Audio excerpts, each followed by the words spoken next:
Yo, yo, yo, yo, yo. What is up, ladies and gentlemen? It is your boy, the franchise player, Double B Babla, joined here by the one and only Mr. Chemical Julian. And down below, right there, the hardest working woman in bodyslam.net, Jaychele Nicole. What is up, girlfriend? Hi, I'm very excited to be here. It's the first time I watched Raw in full in like a month. Sorry. You stayed up for full 3 hours. Yeah, normally I'm in bed and asleep by like we hit 9 o'clock. I'm out. I'm done. I was asleep And halfway through Raw. I'll just rewatch like the YouTube clips or something. But Man, because that's part of the whole gimmick of this show. I watch Raw, so y'all don't have to. That's right. That's right. yeah, Because it's right now, 3 hours. Chemical Julian is the man who suffers for you, the viewing audience. He suffers live every week here on bodyslam.net every Monday night. Man, somebody give Julian a high five, a handshake, and a hug, because he suffered through this whole shit. Yeah, let's just give him a high five. There you go, Julian. I also take cash and Jamaican patties, making spicy beef. Wow, he said spicy beef. Oh man, ladies and gentlemen, welcome to another edition of this crazy show we call the Roundtable Pro Wrestling Podcast live here on bodyslam.net. And look, ladies and gentlemen, it is so hard. Not like Blue Chew, but it's like really hard. I thought you could start singing some big pun real quick. Oh man, it is so hard to watch an amazing wrestling show on Saturday night. An amazing, like just 2.5 years of storytelling, the biggest build of a pay-per-view in 2021. And then have to review Raw. I'm sorry, everybody. I was not excited for the show. It started out. It really is like going from a prime rib at Morton's to a McDouble. I mean, I do like a McDouble. You know what? Don't disrespect McDouble. At its price point, it's probably the best burger you can get at its price point. Don't disrespect McDouble. Come on, man. It was like going from filet mignon to a can of Spam. Like, just like an old ass Spam. Like the Spam in the bodega that's been there for like 6 months. Past the expiration date, that's what Raw was tonight. Whoa. Raw was Spam. It wasn't war. It wasn't really off of wrestling. It was Spam. Speezam, ladies and gentlemen. Oh my God. So before we bash more Raw, let's do something positive. See that ticker on the bottom? It says, you mean the one that's talking about a show called Go Stuff Yourself? Go November 27th. Stuff yourself, ladies and gentlemen. We're talking live from the Holocene in beautiful, rainy Portland, Oregon, Saturday, November 27th, live on pay-per-view. And you know what? I'm going to do something real special, ladies and gentlemen. Watch this.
Go Stuff Yourself, ladies and gentlemen, live on pay-per-view. BCW Worldwide returns to the Holocene 1001 Southeast Morrison. Your tickets are on sale right now, ladies and gentlemen. You better go get them because they are selling out like look, these tickets are going so fast that even Grant Gustin's like, damn, that's quick.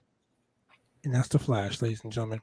Tickets are on sale on eventbrite.com/BCW Worldwide. Go Stuff Yourself. If you want to watch it on pay-per-view, don't worry. All you got to do is hit up PCWBooker at gmail.com. Get your tickets. So And you're guaranteed 3 things. You're guaranteed great wrestling, an open bar, and probably some money. and lots of profanity because it's 21 and over, ladies and gentlemen. Oh, it's gonna be lots of profanity. It's gonna be lots of profanity. It was the best, dude. Especially if that guy's in the ring. It was the best night of the year for me, man. Look, we run a weekly TV show. It's really hard to run a weekly TV show and say things on the weekly TV show and not get fined by the FCC. But the simple fact that this lady looked at me, she stared me in the face. As I said, I was getting my ass kicked in Washington, and she said, fuck Washington. So I said, yeah, fuck Washington. And the crowd went crazy. Oh my God, it was so ridiculous. It was almost as ridiculous as watching the pay-per-view this last weekend in an AMC theater. Oh my God. And Julian, you, my friend, you know all about that. Oh, I sure do, man. I was there live and in person with 100 of my lesser-known cousins having a blast. Jaychele, Popcorn and drinking Mellow Yellow Zero. I watched it in my room on my computer, like a nerd. We don't have any of like the AMC theaters close to me. I would love to go to one, but like they're all like 45 minutes away. And for 45 minutes, I would rather just be in my bed. So do me a favor. I would like for you to jump out, jump right back in, because you sound like you and smoking cigarettes. So while she's jumping out and jumping back in, ladies and gentlemen, me and Mr. Chemical Julian here, we're going to get into the mix, so to speak. The mix, the MIX, from the mixologist himself, Chemical Julian. Look, you mean a Monday Night Raw? Monday Night Raw started off. Let's go ahead and get into it, because you know what this is. You know what? I'm not the kind of person who likes to use insider terms. Uh-oh. But this was a go home show for Survivor Series. Oh man, look here. Let's not disrespect the fans. Let's not disrespect the fans, okay? Jaychele is back. I'm gonna bring her in here before I say this because she needs to hear this too. what do I need to hear? Do I sound better? You sound a whole lot better. But okay. You are brand new to the podcasting game. You're brand new to BioSlam.net, the hardest working woman on BioSlam.net, I have to say. One thing I want you to understand in professional wrestling, what happened tonight on Raw is not, I repeat, not ever can be labeled a go-home show. Oh. Because this show... God, I forgot Survivor Series is this week. Oh my God. You forgot Survivor Series was Sunday? That right there. The go-home show is when the show goes off the air, you're supposed to be like, oh man, I can't wait till this weekend. I gotta go buy my ticket. I gotta spend. I can't wait to I can't wait to tune in on the Peacock Network. See what happens. That's right. I gotta go ahead and get that Peacock Network. And so what I will tell you is that at the beginning of the show, when Big E was telling one of the Usos, tell Roman message received, I'll see him this Sunday. If they had ended the show right there. He said that the Usos were Roman's sons. Specifically is what he said. That would have been the go home. But the way it ended, and the way that it ended was, once again, Bobby Lashley beating up on some kids. Bobby Lashley. Oh, Bobby Lashley beating kids since 2021. Bobby Lashley beating on some kids. Choking out kids. He didn't come out with the MVP. He didn't come out with the Hurt Business. He came out by himself, beat up some kids, and then just walked to the back. Just left, like he was acting like his valet was almost up and he had to get the car before he got extra charges. He called that Uber. He was like, yo, I'll be ready in 5 minutes. I gotta go. I gotta roll out.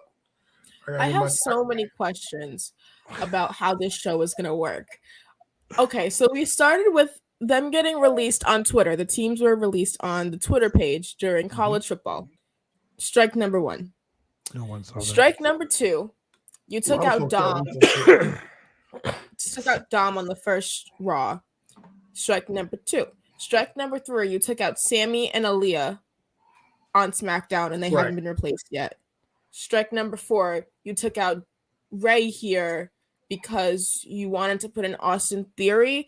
And mind you, it was like, I remember all of Team Raw had been on SmackDown or on another brand. So now, 3 weeks later, you want us to care that these people who have no allegiance to the brand care about brand supremacy when there are no stakes involved. You're only putting on this pay-per-view because you have to put out stuff for Peacock. In reality, if WWE was booked like AEW was to have to sell pay-per-views once again, they would either one try or not sell any pay-per-views. So that's my here's the Vince has your money already. Here's the here's the 3-prong approach. Here's the 4 reasons, top 4 reasons, or the top 4 issues that we have here. And so, okay, so number 1, WWE is trying to say that they're trying to create this approach where every team in the Survivor Series teams is going to have a wild card. Oh, who's it going to be? Oh, it's like the old video game, the little outline, the shadow person. Yeah, isn't the women's team the same way? It's a surpriser. Every team has a surprise entrant. You know what? I'm gonna tell you right now. I got a scoop. I got a real scoop. Who'd you get it from? I'm gonna give you the scoop. Give me the scoop. The undefeated, and we all know her. The undefeated, the undeniable, the undisputed. Kate Hensler is on Team SmackDown. Shh. She changed her Twitter profile to say the undefeated. She's the only person in the history of professional wrestling who's undefeated. She's almost as undefeated as that guy that holds all the championships. What's his name? Vacant. That guy. Goldberg. Vacant. You know that guy Vacant always has all the championships? Yes. Kate Hensler, aka the undefeated. She is going to be the sneaky link of Team SmackDown. I called it right here, ladies and gentlemen. That's it. So are they gonna put Naomi in as? But they don't maybe. like Naomi. That would be interesting, wouldn't it? Maybe. I don't think I should try to figure out their logic. I'm just gonna give myself a headache. So here's the thing. It would be really great if they went ahead and said, we are creating a wild card slot for every team, and on the go home show, people can qualify for the wild card slot. Even at the beginning of Survivor Series, if they spun a wheel backstage, I'd be good with that. But they're just spun the wheel this year, man. They've already did this. They did it for Halloween. They can pick them out of the thing like the Royal Rumble. They can do the little balls. But maybe they're going to fill the slots with NXT participants. You never know. Or they could just announce a fucking show on Twitter tomorrow. I mean, maybe that Raw slot will be filled with Von Wagner. Oh my god. The Raw slot is Austin Theory, no? It is Austin Theory. Yeah, it's probably gonna be Austin Theory. What if it's Adam Pearce? Come on. Hey, what if it's Michael Cole? Adam Pearce is former NWA World Heavyweight Champion. What if it's the coach? Coach is a former 24/7 champion. In fact, he was champion last week. Oh, no, that's Byron Saxton. Corey Graves wants to wrestle again. I don't know if he can, but he wants to. No. So now here's the other thing. So the other problem is this: WWE has too many pay-per-views back to back to back, or what they want to call TV weekend specials, TV specials. What do they call them? Special events. And so, are they special? Between an all in, and that's the thing. When they're so quick in between, they're not that special. But when you have like an all in and then a full gear. And so back in the day, back when I was watching wrestling, when I was your age, Jaychele, and we only had 4 pay-per-views. And we had select TV. Yeah. And you had to jiggle the knob in order to get it illegally. When the screen was going like this, we had to peek through and get it. Yeah, I mean, you had 4 pay-per-views a year, so there was buildup. I mean, there was like actual buildup, between shows. There was buildup between pre-shaped Saturday shows. I mean, and so now because you're going pay-per-view to pay-per-view to pay-per-view, and there's no investment in long-term storytelling. And here's the thing: if there was a long-term story being told between the pay-per-views, it would be all right. But they're not following through. In fact, a couple times they teased us by acting like they were doing it, and then they dropped the ball. And they just didn't do it. So you have that. Thirdly, with 3 hours of Raw and such a lean roster, and I mean lean, Yes. I mean every episode of Raw is almost like an episode of Friends because it's the same cast. It might as well take place in the fucking coffee shop because it's the same barista in the back. It's the same people who come and get in their coffee. It's the same person who's listening to play Smelly Cat and all that. It's the same cast, and you don't get a whole bunch of rotation and variety. And I mean, the biggest difference on Raw this week was that the Usos showed up. But wait, the Usos showed up 2 weeks ago. Oh wait, the Usos showed up like a couple weeks before that. So it's not even that big. And by the way, the Usos were on SmackDown, and then all these people just came from SmackDown. So it's not that big. The Usos might be Team Raw next week. We don't know. I mean, the Usos might just say, "Hey, we just gonna stay." Yeah. We like the color red. Anyway. It would have been different for me if they did the full invasion storyline that they did, and like what was that, like 2018 when they had like Becky and when NXT Nia came up and yeah. That would have been different. If you're just bringing 2 people though, that doesn't count as an invasion.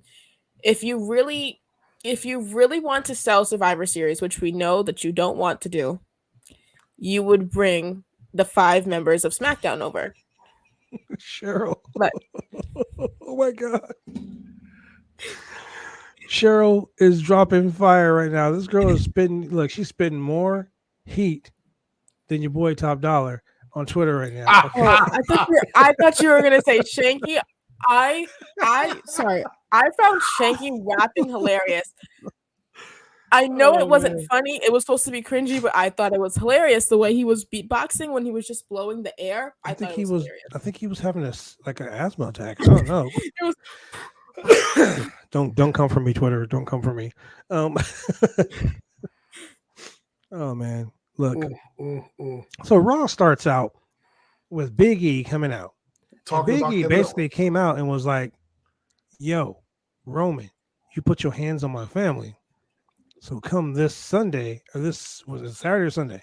Sunday. Come this Sunday, I'm gonna beat your ass like you stole something."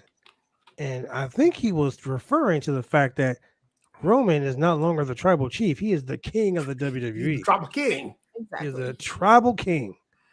Please don't start saying that. I don't want that to be the new phrase. And I feel like it's going to be. And I'm nervous. Or is he going to be the king of the Samoans or something? Oh, man. I guess that's what the tribal chief is. But we only know, I mean, I don't know about Julian. I mean, shit. I don't know about Julian, but I only know one tribal chief, and that's Tribal Chief Woods.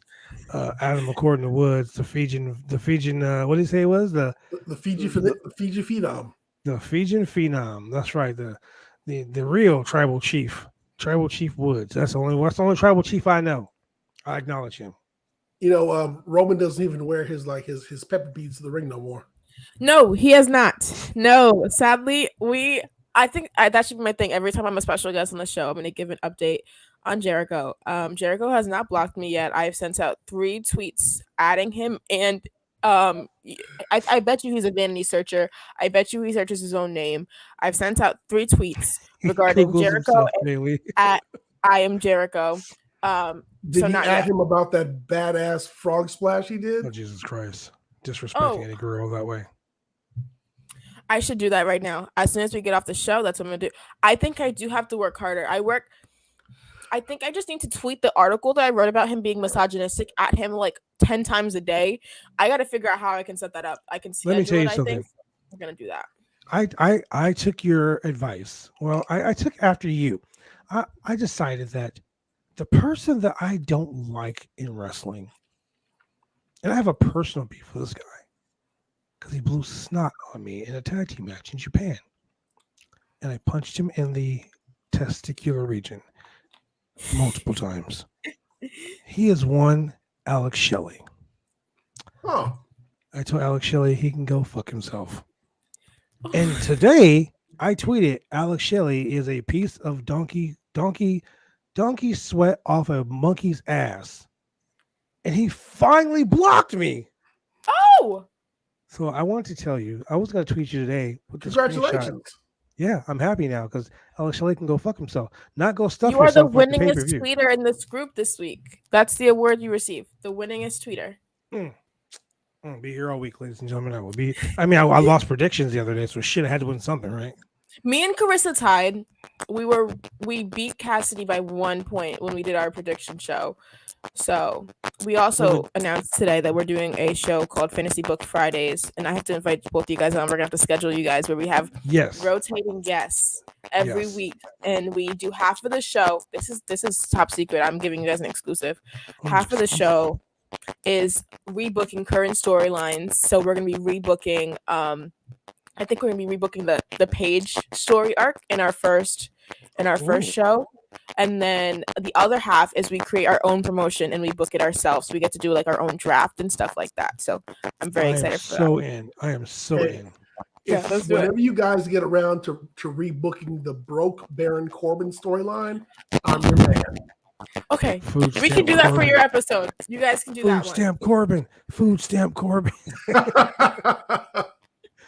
I already told you how if I was Corbin, look, I can tell you right now, the best way to get that whole broke gimmick over was to have him in the fucking in a huge venue, like let's say the Staples Center.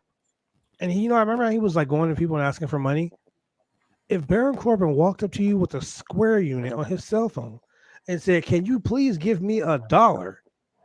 Dude, people would have swiped that Square. 46,516 people. That is the capacity of the Staples Center with a WWE setup. Can you imagine every fucking dollar from every person in that building? Yeah, Baron Corbin, he don't need no downside agreement with WWE. That's it right there. Not the downside agreement. He can keep his Twitch, all that shit. Anyway, let's get back to it. Monday Night Raw started off with, like I said, the WWE champion, Big E, out here just spitting game like, hey, I'll see you at SummerSlam. At Survivor Series. You want to be whole? He said, okay. Now that I sold that business, Kevin Owens, get your lying ass out here.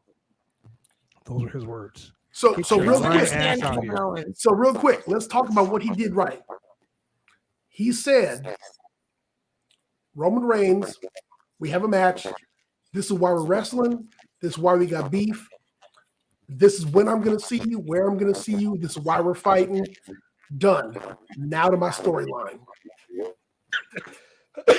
Oh, excuse me. You can do that so many times in one show. Watch, rinse, and repeat, but they don't. Please continue. It's called booking. It's called storytelling. It's called, you know what? It's called advertising.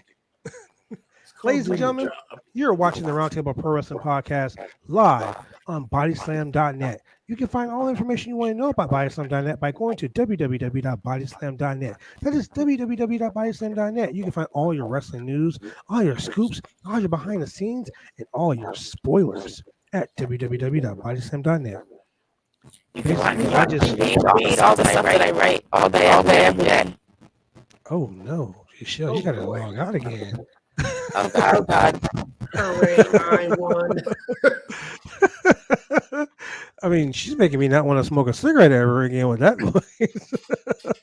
Not that I do. That was one of the best anti-smoking campaigns ever. Right? Hello, ladies and gentlemen. Hello there, Oscar. Welcome to the show. And she is back. So this is what we're going to do. Before we get back into it, we're going to go to a quick commercial break so we can make sure her vocal levels are back on par. And we We'll be right back Oh, yeah. after this exciting message. Professional wrestling is one of the toughest sports going today. If you ever dreamed of being a professional wrestler, then former WWE superstar and World Tag Team Champion Sir Mo of the famed tag team Men on a Mission invites you, yes, you, to join his Bumps and Bruises Academy. Now in 2 locations in Carrollton, Texas and Sherwood, Arkansas. Allow Sir Mo and his head coach, Dante Smiley, and other coaches to get you on the road to an exciting and rewarding career. Classes forming now for your shot. Contact Sir Mo at 704-819-7312 or fill out an information questionnaire now. Don't wait, make your dreams come true today by joining the Bumps and Bruises Pro Wrestling Academy.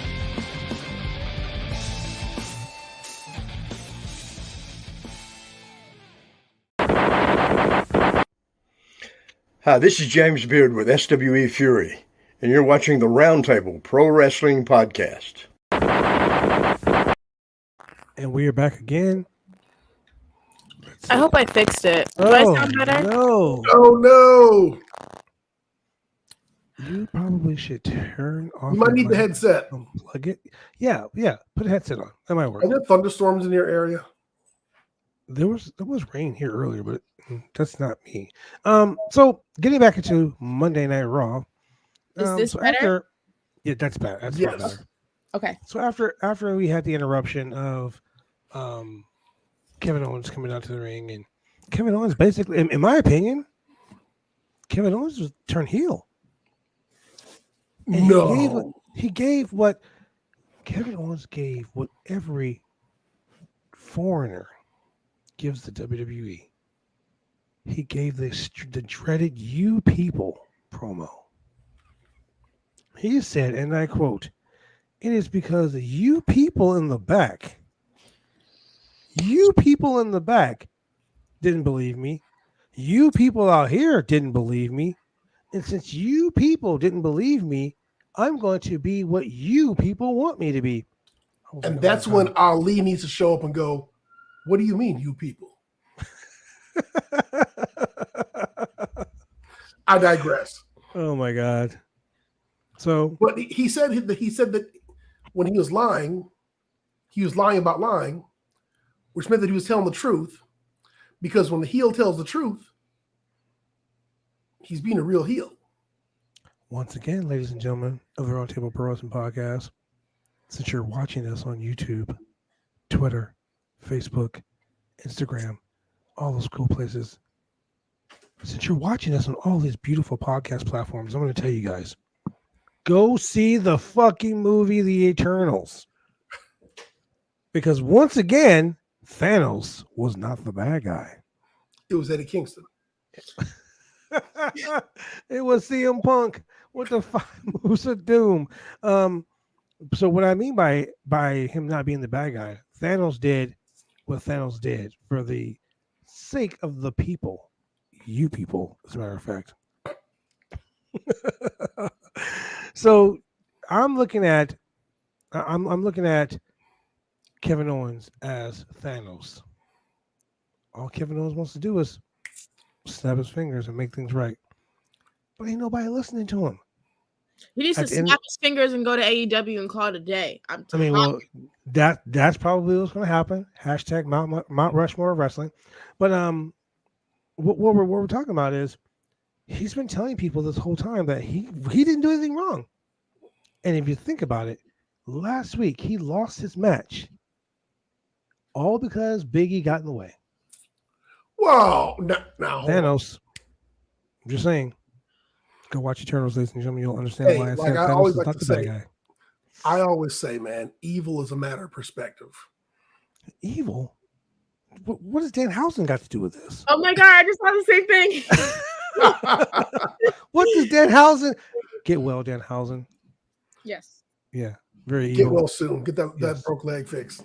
Yes. It's like it's cursed. It's not broken. It's as cursed. CM Punk said, how's that cursed leg? Yeah. Yeah. But anyway, I digress. Kevin Owens is not the bad guy.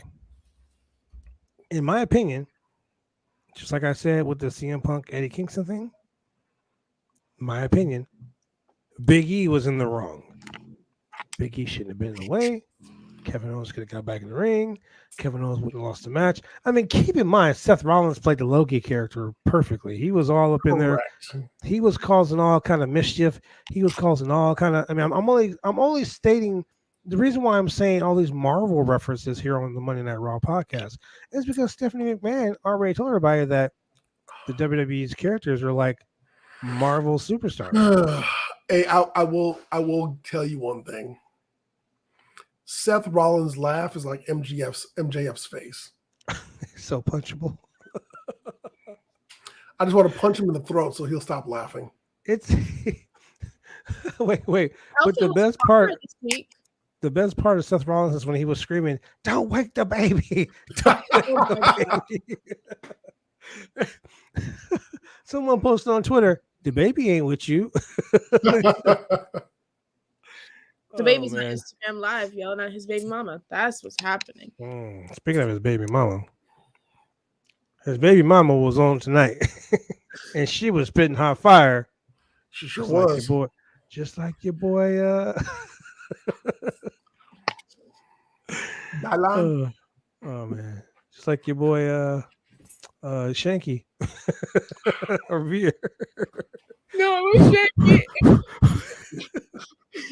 I was worried about him. I'm like, someone should give him an inhaler. I think he's having an asthma attack over there. I think that was the best segment on SmackDown. I've rewatched the video at least 10 times. I'm like, bro, I got COPD or something. Like, hey, a few years back, didn't we have Great Khali beatboxing or rapping or something? Oh my God, yes, we did. Oh my God. Hey, but I got to, Julian, I gotta say this, man. I felt so bad for you today. You feel bad for me? Yes. When I was on Twitter, I was scrolling through and I seen a tweet. And it was from your boy. It caused a lot of drama, a lot of heat. Top dollar. Look. I watched this morning. I watched the Wrestling Daily with my boy at SP3 and Sai Nyangi, Mocha Mondays. And they started the show out by a dramatic reading of your boy Top Dollar's post. And when they read it out, and I found it. I was going to play it on the show tonight, but I decided not to. I don't want to get we're the bad guys. I think that tweet was that was so bad, but the fact that he said, "Weren't you the dude in 3MB that had COVID-19?" Right? Then he said, and I quote, "I'd rather rap with Heath Slater." I was like, Julian is having a field day with this right here. Oh man. We had a 3MB reference and two of the members directly called out. Man. That's a good Monday. That's a good Monday. Yeah. It was a good Monday for you. I just knew you were fucking jumping up and down in your bed like, yes, someone finally recognized it. But I'll tell you what was confusing. What was confusing is how we went from a tag team match to a six-man match. No. Let's paint the picture for the people who didn't watch Raw, the lucky ones that didn't watch Raw. Hold up. Let me get my crayons. Yeah. All get your crayons. We're gonna paint by number with this. We gotta get the watercolors because that's how bad it was. I'm just gonna throw the crayons at the wall. See what, ladies and gentlemen, I call Raw really awful wrestling. This is why I call it really awful wrestling. So after Kevin Owens leaves the ring, the Usos appear out of nowhere and start beating the ever-loving shit out of the Raw World Champion, Big E. He's not the now they're beating Big E up. He's the WWE Heavyweight Champion. Out of nowhere comes the one half of the tag team champions, Riddle. He slides in the ring, and they start beating Riddle's ass. So Sonya Deville. Okay, hold on, real quick. Stay with me. All right, stay with me on this. I really think that Riddle is trying to be a real babyface, and Orton is his reluctant babyface partner who's just not quite on board. And it establishes even more of that odd couple thing. You know, the odd couple thing. We saw Andrade and Malachi Black. We saw Pac, that bastard Pac, and Cody. You know, we've seen the New Age Outlaws. So, you know, you've got the weed smoking good guy on the scooter, and we've got the reluctant Viper who, you know, he's just got to have his back because he deep down inside, he likes this guy. And Riddle doesn't want to see those evil Usos, those other tag team champs from the other show showing up on Raw on his brand, attacking his champion. So he's got to go out there and help, man. He's got to be a leader. He's got to defend Big E. Okay, so look, I'm going to say this right here, right now. I side with Randy Orton on this. It ain't my problem. It ain't my problem. Stay in your lane.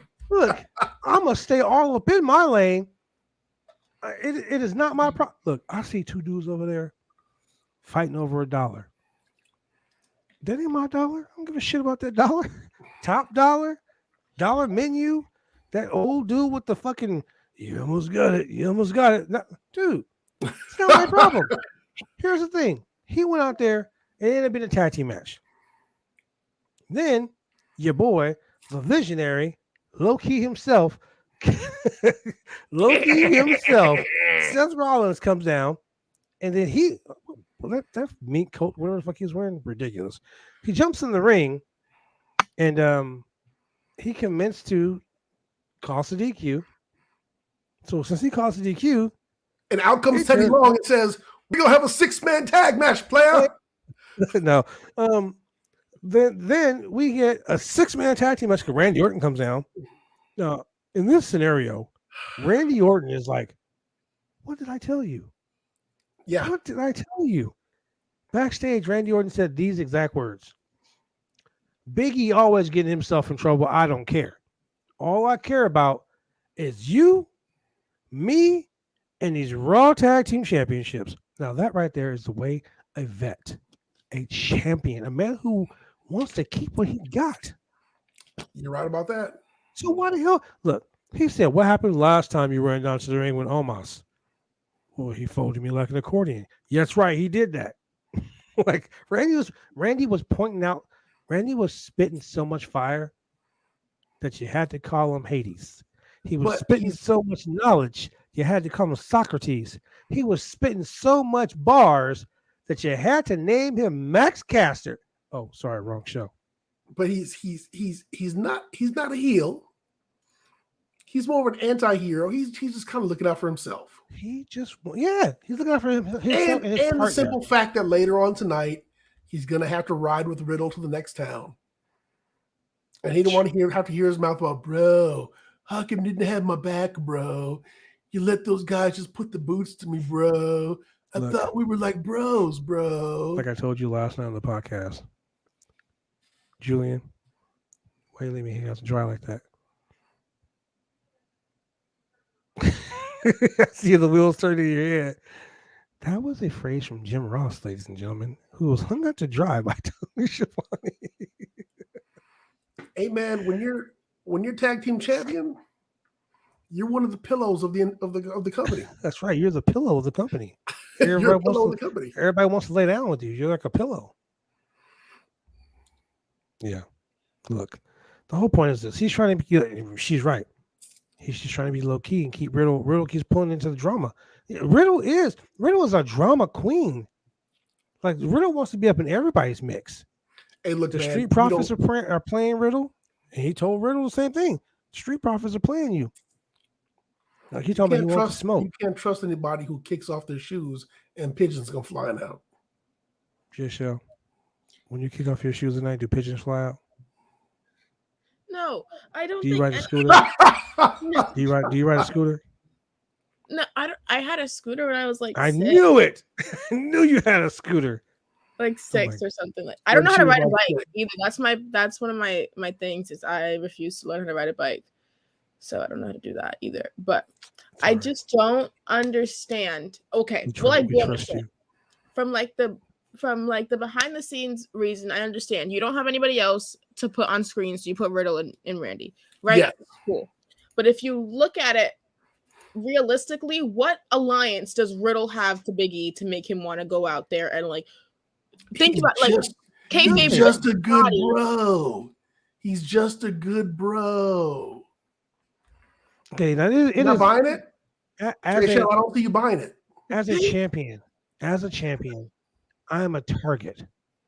Big Red behind me, that is a target. Everyone and their mama wants a shot at the championship. I'm a part of a group. I'm a part of a faction. I'm a part of a clique. But guess what? At the drop of a hat, any one of them will want to come after my championship.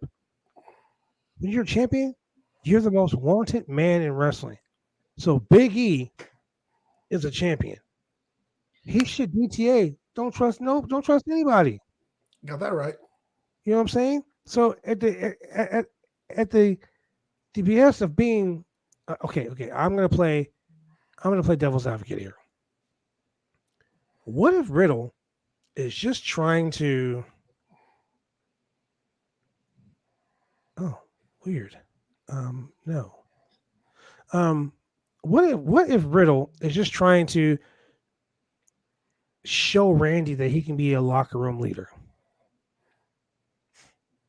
Look, classic example. My tag team partner, just exciting, the BCW Worldwide Champion. He's my tag partner, but I want Big Red. See what I'm saying? Hey, you know what? I really like the way he spells his name. Big props to Just Exciting. Because he is just exciting. He's a BCW Worldwide Champion, part of the Rockefeller Foundation. And I like that belt he got on his shoulder, too. I'm just saying. I just got it when you sounded it out. Oh my god! Oh my god! You guys made me watch Raw tonight, so I get a pass for that one. Otherwise, look, I probably would have got it. Look, ladies and gentlemen, we watch Raw, so you don't have to. So you don't have to. We're sorry. So this 6-man tag team match goes off, and the Faces won the first match. But correct. Seth Rollins gets the win in this match. So to be clear, the tag team of Riddle and Big E hold the victory over the Usos. The SmackDown tag team champions. They got a DQ win. Mm-hmm. But then the match got restarted. Losses don't matter here. Of course they don't. Except when it's Kevin Owens and he wants a win before the pay-per-view. Now hold on, but remember it's 50-50 booking. So when the match got restarted, they lost. So technically, one win and one loss equals a wash. No wins and no losses. Back to square one. Why did you put it on the show? Why did you waste my time? It's the go home show. So I can go home? I'm going home. That's pretty much what it is. You don't want to bury your opponents before the big pay-per-view. You know what? I just figured it out. When the WWE puts on a go home show, it's because they want the people in the fucking place that's there to go home. This was the longest. Look.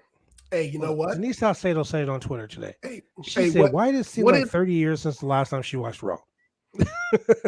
Hey, when Dave Chappelle got canceled, what did he say about Netflix? I got paid. True. Vince is like, y'all can walk out right now. Guess what? You already paid for your tickets. No refunds. You don't have to watch Survivor Series. I already got your money. I got your $9.99 a month. And here's the thing. And by the way, go enjoy Punky Brewster. That's right. Soleil Moon Frye, ladies and gentlemen. Look, so the heels won the match. Honestly, it was 45 minutes of wasted time. It really was. What was the next match? Let's go to the next match. The next match was okay. So the next match. Let's go back to the Friends analogy. The next match was a guest star of the week match, where someone we have not seen in quite some time, Tamina, shows up out of the blue. No one's meaner. What do you say? No one's meaner than Tamina. Hey, no one's meaner than Tamina. Is that her tagline? Yeah. That's what Simon Miller likes to say all the time. No one's meaner than Tamina. That's what Ross says too. That's what Jimmy said. Jimmy Jimmy Smith Van said it. No. So Jimmy Smits. Yeah, on the commentary team. That guy is just weird. Jaychele, do you watch Star Trek? I've heard about it. I've never seen it. Okay, I was about to make a reference that you're not going to. This is so funny because it's like, I go watch that. I feel like I need to go watch it. I was about to make a reference that you probably would have made the same face that my girlfriend would have made. Nia Jax and Tamina used to be a tag team, and I forget what the tag team was, but they came out dressed the same one time and like this. Remember when Nia Jax would wear that combat armor that had the pads on her hips? Yeah, and her shoulders. They looked like the Duras sisters from the Klingons. Oh my god, she didn't like most girls. And so, anyway, Bianca Belair has beef with Doudrop, who I don't know has the night off. She was backstage playing with her hair. I don't know I don't know what it was, but she's got beef with Doudrop, and she's doing an interview in the back about Doudrop. They show the whole video package about how Doudrop attacked her and how Doudrop was trashing her about how she didn't deserve to get another shot because she got once again, Doudrop is not the heel. Okay, Bianca is the heel. Creative is the heel. Creative did this to Bianca. Bianca is my favorite. And we need to stop calling her Doudrop. Her name is Piper Niven, okay? Bianca is my favorite on any brand right now. Bianca has always been my favorite for this past year or so. I just want to rework this timeline. Let's look at it again. She main events WrestleMania with Sasha Banks, has an extremely emotional, historic match. She does.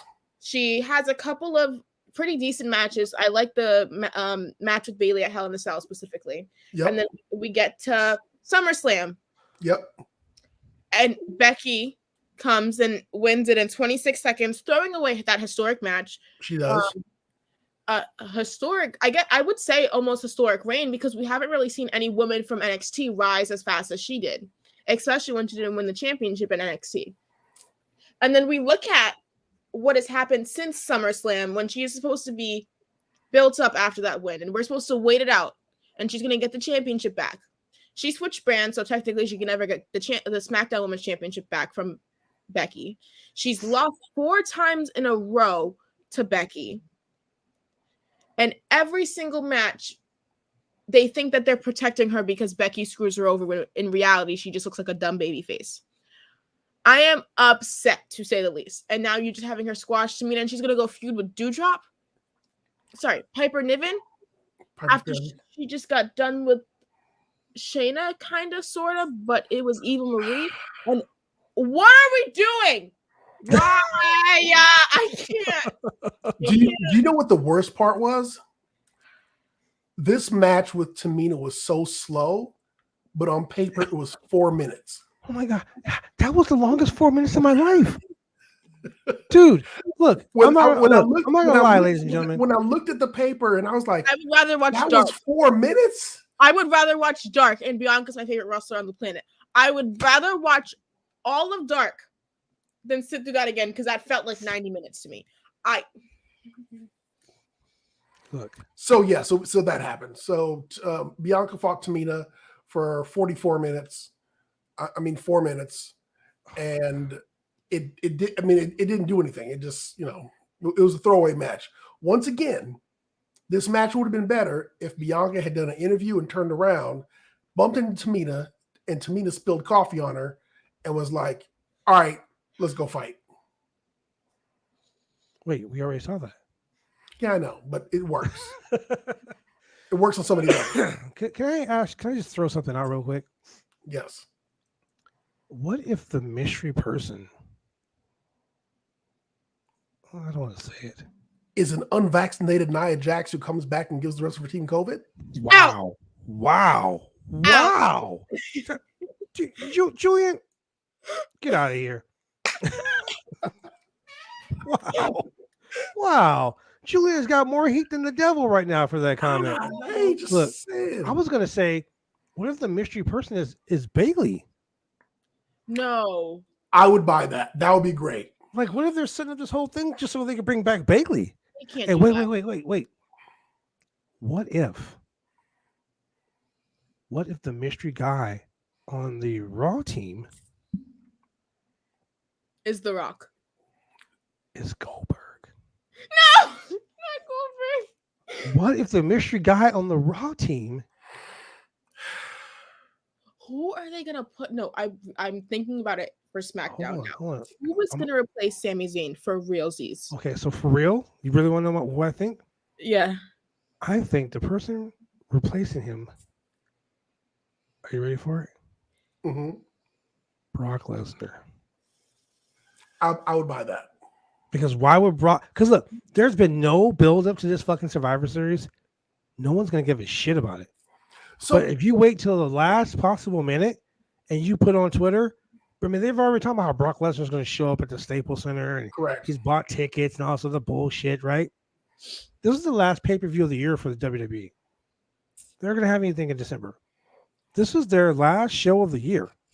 They got, and after what AEW did on Saturday, do you think they're just going to be like, I think, honestly, I know this has people have been saying no. I think The Rock is going to be at Survivor Series. Like, it's his 20th anniversary of Survivor Series, isn't it? I think it's 25. 25th. Yeah, 25th, something like that? Yeah. I can't not believe that they've been promoting him so much and he's not going to be there, especially that there were reports that he was supposed to be there before. I can't not believe that until I see that it won't happen. But if he does show up, he's not going to be on the team. He's going to come on. He's Yeah, going to confront right. Roman. Yeah. So back to this whole idea of the wild card. I mean, if you take that wild card spot and you make it actually a wild card and you make it matter, then you make it good. This idea that you have to do this, the way they're doing this surprise, I mean, you're creating your Survivor Series teams on Twitter the same way that you're releasing folks on Twitter. I mean, it makes it lackluster, but it's kind of like, hey, but since you tuned in, we're going to give you a little something. But you're risking people not tuning in. Or you're risking people, and again, it goes back to what you said. We already have your $9.99. And so when something pops up on Twitter and you're like, oh shit, I got to go watch it. I mean, now it's like, oh, we got so many buys or we got so many people watching or whatever. It's not like WWE's AEW, and they have the good faith that people will buy expecting to leave excited and happy. This is a theory I've been cultivating for a long time, but a lot of WWE watchers are habitual watchers. Mm-hmm. Meaning I sit down and sometimes I'm trying to get myself out of the habit, but this kind of turned around. I was gonna sit and watch Full Gear, and I was like, I'm gonna try to free myself from the chains of the promotion I've been watching since I was 10 years old. Didn't work out so well. Obviously, I'm here right now, but they know that people will continue to watch no matter what they put on because it's part of their habits. It's a part of how they normally act. So they don't need those surprises. They don't need to gain new fans. They just think that they can continue to plateau and do what they've been doing to get them along. Because Vince doesn't think that there's any competition. Vince honestly thinks that no matter what he does, and he's proven it time and time again. I mean, let's think about it. He's proven it time and time again. You have so many great athletes and you have all these amazing storylines that you can put together, and then you put them together for a week or two, and then you're like, well, you know what? The fans are stupid. We don't care what they think. They should have did the Bloodline versus New Day here instead of on Raw randomly because they were doing Grand Slam that week. No, put it, just book in the future. Just think about more than what you're going to do on this week, because don't they like rip up the script like the same day and then like rewrite it just cause? Like 3 or 4 times. And it's because Vince is like, no, pal, I don't think people are going to buy that. No, people don't want to. Why would we give them a happy ending? Let's push this one guy and let's screw over everybody else because no one cares. Like, and then it's basically like, okay, Jaychele, you're still young, so you might not get the reference to this, but Julian, when you have kids, when you were a kid and you used to do something, and your mom looked at you with that look, and you said, "But mom, why?" And she said these magical words that only an adult who has kids knows the power of this word, this phrase, because I said so. Vince McMahon is that guy. He's like, well, fans are, no, it doesn't matter because I said so. And people are so desensitized to having their own conscious thought. Like people walk backstage at WWE on eggshells, man. You know what, though? I really do think that as fans, we enjoyed the Attitude Era and even the PG-13 era so much that we get glimpses of it and we're like, it's gone. Oh, wait, I think, it's gone again. And they put on these once in a blue moon really good shows. For example, when John Cena came out to face Roman Reigns at the end of SummerSlam, that was great. When we had Saudi Mania, that was a great show. And we're like, oh man, maybe they've turned the corner. Maybe this is the new direction. Maybe this is the dawning of a new era. And then you turn on Raw and you're like, eh. And you turn on SmackDown and you go, oh, but that was good. The sad part is the people who write Raw write SmackDown. Yeah. I don't get it. But I will say this, and we can go to the next match. I get the whole, I completely understand. And it really sucks. Being a fan of the WWE is like being in a toxic, abusive relationship. I swear, I've said this. Vince slaps the shit out of you and says, you dumb bitch. And you're just like, thank you, man. Please have another. Because I know no better. That's where the tribalism comes in. People are like AEW is the new hot girlfriend or the new hot boyfriend that you have to sneak out of the house to see because you don't want your mom or your dad to find out. And Vince is that dad with an iron fist. Like, I said, be in the house at 8 o'clock. It's 7:59. You're grounded. Like this, the fans of the WWE are in such an abusive relationship with wrestling. It's so sad. Like, Doudrop, Piper Niven.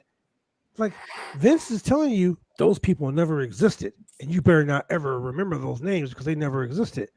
And you're like, yes, Daddy, you're right. They didn't exist. You're Look right. at what you made me do. Yeah. Yeah. Please don't hit me again. That's what it is. They tell me so many moments don't exist, right? Like they gaslight you into thinking that lots of stuff didn't happen. Okay, then why do you repeat every single time I see Becky that she beat Bianca in 26 seconds when everyone clearly told you that was a horrible decision? Even Becky. Bella. Oh yeah, Becky did too. Nikki Bella literally went on the post show. No, she did an interview with Denise Salcedo on the red carpet and was like, I don't like what they did with Bianca and Becky. They should not have done that. That's Nikki Bella. But it's true. It's true. Becky was like, Becky, that was a last minute thing. They brought Becky in and they were like, we're going to do this. We're going to put the belt on you. And Becky was like, okay, can you give us 15, 20 minutes? And they were like, 30 seconds. And she was like, excuse me? Like she's went on so many different like podcasts and she's talked to Sports Illustrated, said the same thing. Like she went to them, she said, I won the title in 26 seconds. It was history making. It wasn't something that I wanted to do. Yeah. It was a last minute decision. Vince made that decision. It's ridiculous. I wonder, I still think about this a lot.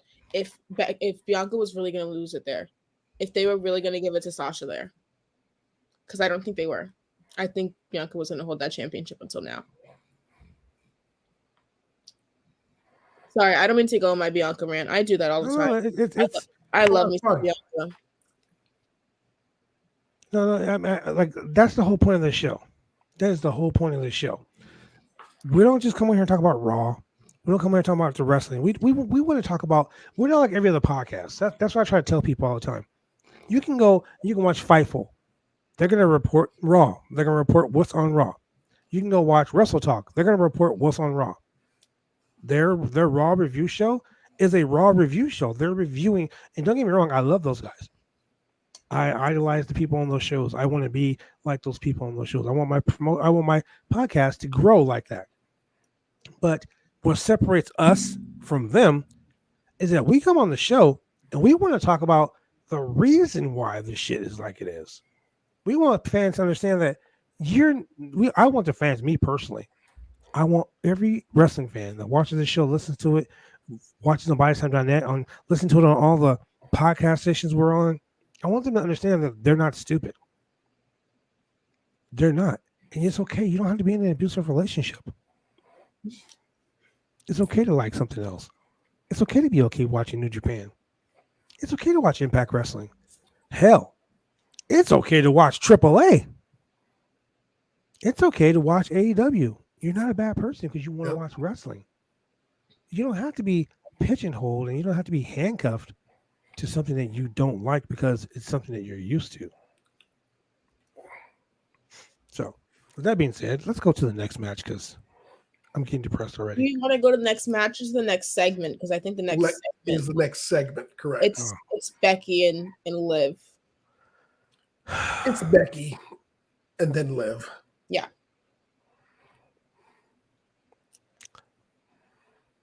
I have nothing to say. I have nothing. My mom told me if I have nothing nice to say, don't say anything at all. I feel like I'm gonna get flamed for this opinion because people love this promo. I just feel like she doesn't connect with me as a heel. I don't understand. It's like I can't get behind her heel tactics. Maybe this is just because I'm like so analytically minded, but whenever I see her, I just see creative being a heel, not her. She hasn't done any heel actions for me to get upset at her. It's just like she's been put in heel circumstances, I guess. I don't know if that makes sense, but like she hasn't done anything to turn for me. Well, I'll disagree. I think that her heel tactics came out in that triple threat match that she had with Bianca and No. Like honestly, Becky is not a fucking heel. She got a face reaction today. She did. Well, I think she got a face reaction for a different reason. Look. Sometimes you can try to be a badass. Sometimes you can say things to gaslight people and try to be the bad guy. But at the end of the day, I tell kids this when they want to learn how to wrestle. And they always ask, how do you get a reaction when you go out of that curtain? The first 30 seconds out of a curtain, the fans are either going to like you or they're going to hate you. It's like dating. If you're a girl or woman and you meet a man, the first 5 minutes of that conversation, you know if that guy is going to be someone you want to be with. Just like a man, same thing. So trying to force someone to being a bad guy on, people look at your character, they look at the person that you are, and they can see right through the story. This is why Hangman Adam Page, you know why his gimmick is so over? You know why he's so over with the fans? Because he's just he's playing himself. Yeah. That's it. Becky is trying to be Irish Ronda Rousey. Here's the thing. Becky is still the man. She's still playing the man. And the man is who the fans liked. The man is the character that the fans last saw before she came back. I mean, even when she came back, she got a big cheer behind her. And even when she beat Bianca in 26 seconds, they didn't really boo her that hard. I mean, and now she's big time Bex and I'm a mom and I bounced back faster than anybody else, blah, blah, blah. You know, she's still the man, and that's who she's playing. She's not really playing a dirty, underhanded heel. And she's definitely not playing a dirty heel like Charlotte's supposed to be playing either. Right. Especially because here she looks like a face. It is so weird because you just made her look like a face in that promo, and then you put her up against Liv, where she's supposed to be a heel, and you want me to switch like that on a drop of a dime. I can't do that. And I think one person who I love their heel work is Ethan Page, all ego Ethan Page. I think he goes into it like that. There was that one promo he did with Dan Lambert and Scorpio where everybody was whatting him, and he shut them up real fast. If there's one person who can grab your attention, it's Ethan Page. And I feel like what Becky is lacking right now is connecting the dots with her heel character. I feel like there's like some lines where her promos are okay for heel. They're still like babyface promos because that's what she can cut. and she thinks that her outfits are going to make her heel, which isn't really working. And it doesn't make sense because she's not as annoying or arrogant as Seth to make that work. So there's lots of things that just aren't connecting here for me. Well, it's also because in her feud with Charlotte, which is going to happen at Survivor Series, she is kind of technically the babyface in that feud. So if you want her to be a bad guy, you really want her to be a bad guy? I'll tell you exactly how to make her be a bad guy. She can go and beat up Bianca Belair. She can go and beat up Carmella. She can go and she can do all of this shit, and it's not gonna make her a bad guy. She needs to do something like over the top to become a bad guy. And honestly, it's not going to work ever. There are just certain people. Like look, Becky needs to start taking cheap shots on the faces. Not even that. She's been doing that. She's been doing the cheap shots on the faces. But you can't have her be like, Julian, you son of a bitch. I'm going to kill you when I see you because I'm so bad and I hate everybody here and blah, blah, blah, blah, blah, blah. And then next week, but you know what? When I was out with my baby, all you guys are begging me to come back. Correct. You guys are tweeting me. You guys are telling me how much you love me and I love you too. You can't have it both ways. You can't have it both ways. She gives me you people promos without saying you people. There it is. That's the best way you can possibly say it. She's like, not you people. She doesn't come out and just strictly say, hey, you know what? If you want her to be hated, come out and say, I fucking hate all of you. You really want her to be hated?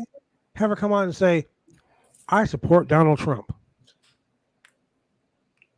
You want have her make somebody believe. Give her the MJF gimmick. That's the only way you can turn Becky is if you make her into MJF. Please. That's the only way.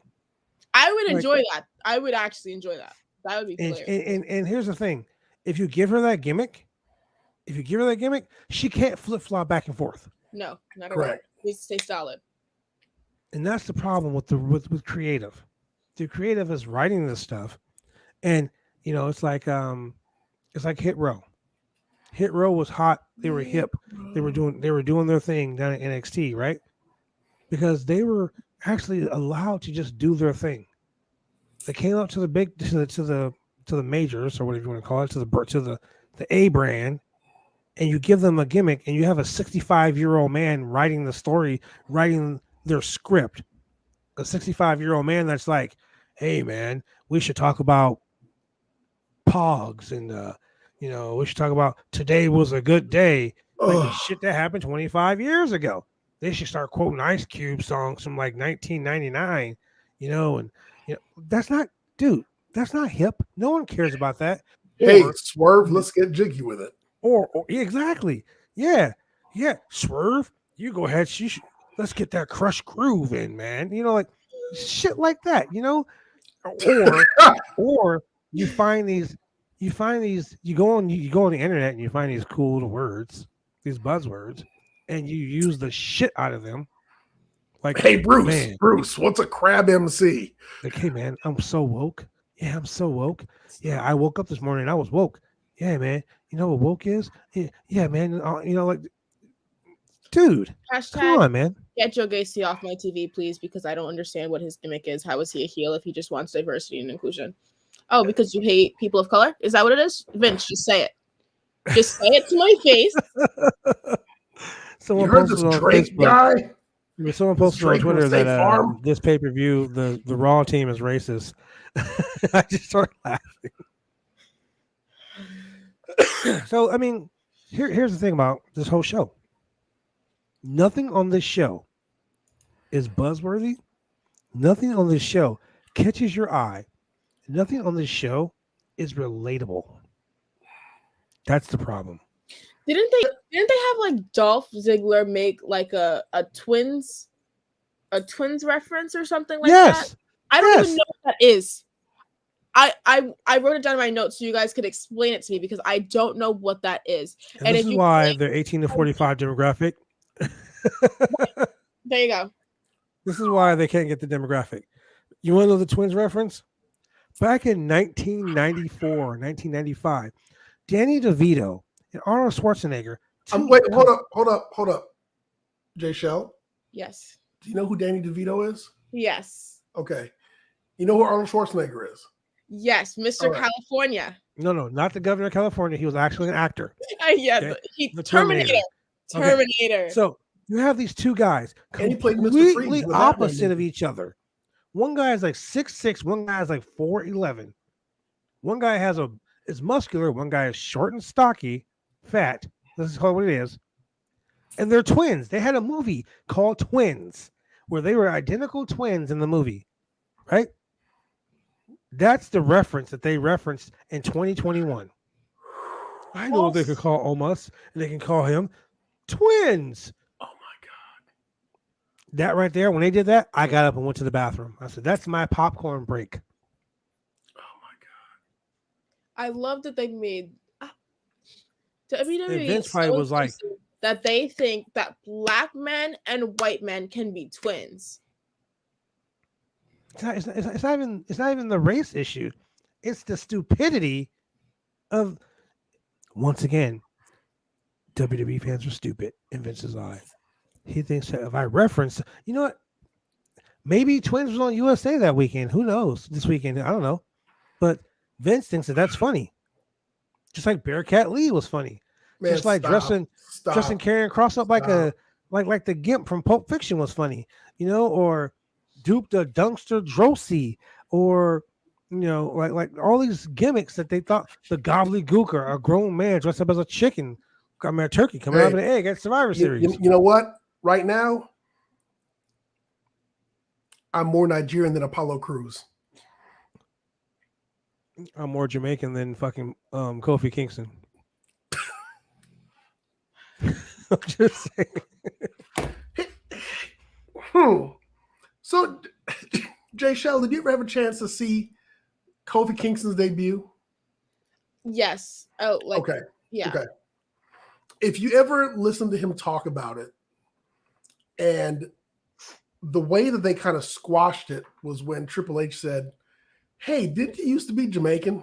Yeah. No. He goes, "Hey, didn't you used to have a Jamaican accent?" Yeah. He, what happened to your accent? Because they Yeah. in a promo or something. Yeah. So you see what I'm saying? Like they, you guys are hilarious. Thank you, Victor. We're just speaking the truth, man.